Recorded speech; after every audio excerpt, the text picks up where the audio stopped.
শিক্ষা হচ্ছে হাসিনা। আমাদের আজকের বক্তব্যই আমরা কিয়ামত পর্যন্ত সময়ের বক্তব্য নয়।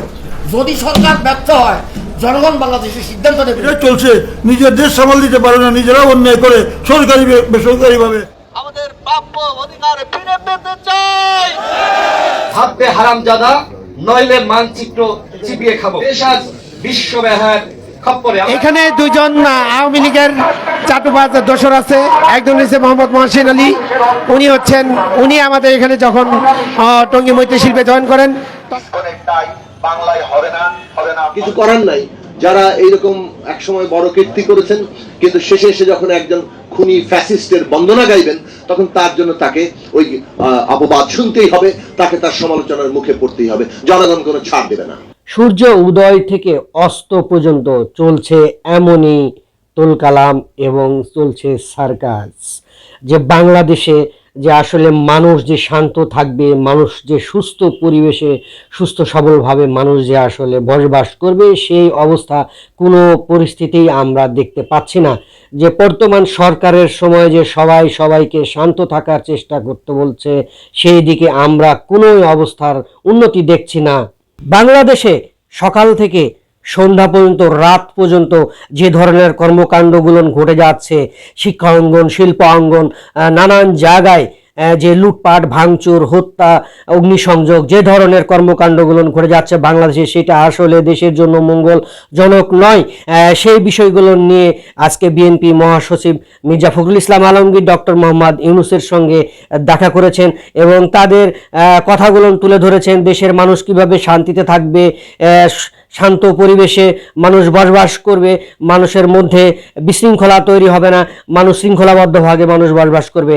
আজকে শিক্ষাঙ্গনে যে ধরনের কর্মকাণ্ডগুলো হচ্ছে, যেখানে লুটপাট হচ্ছে, আগুন দেওয়া হচ্ছে, সেখানে ছাত্ররা সবাই সংগঠিত হচ্ছে এবং দেখা যাচ্ছে যে এক ধর্মীয় যে উস্কানিমূলক যে ধরনের ঘটনাগুলো ঘটছে, যে ধরনের উগ্রবাদী আমরা দেখতে পাচ্ছি বাংলাদেশে, সেই ধরনের আসলে ঘটনাকে আমরা কখনো বিএনপি অ্যাকসেপ্ট করি না এবং সেই জায়গা থেকে আমাদের বিরত থাকতে হবে এবং দেশের আইন শৃঙ্খলা রক্ষাকারী বাহিনীদের যে ধরনের তৎপরতা দেখছি আমরা, সেখানে আমরা সন্তুষ্ট নয় এবং তাদেরকে আরও কিভাবে ঢেলে সাজানো যায়, সেখানে দুর্নীতিমুক্ত করা যায়, তারা কিভাবে কাজে ফিরে আসবে, সেই ধরনের পদক্ষেপ নেওয়ার জন্য তারা নানান বিষয়গুলো নিয়ে আজকে প্রধান উপদেষ্টা ডক্টর মোহাম্মদ ইউনূসের সঙ্গে আসলে সাক্ষাৎ করেন এবং সেখানে তাদের কথাগুলো এখানে তুলে ধরেন।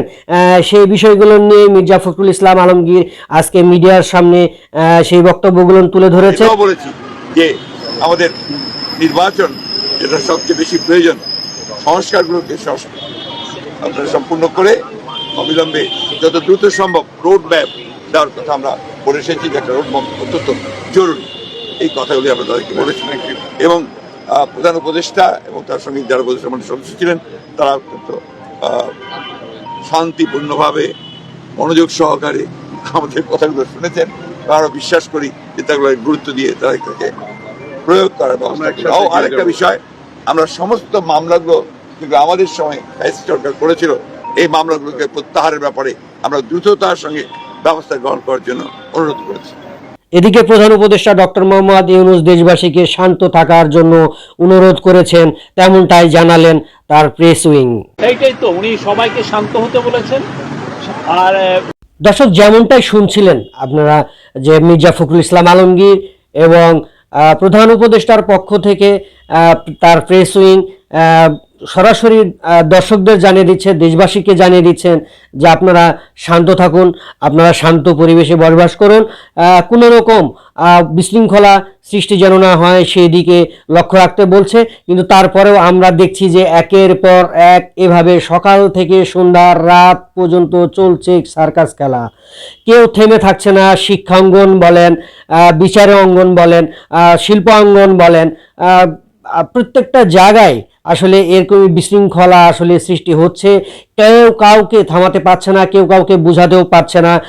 যেমনটা একদিকে আপনার বিশেষজ্ঞরা বলছে যে এই শিক্ষাঙ্গনে যে ছাত্ররা যে বিশৃঙ্খলা তৈরি করছে, তাদের আসলে মানসিক চিকিৎসার দরকার, তাদের আসলে মানসিক ভারসাম্য তারা হারিয়ে ফেলেছে।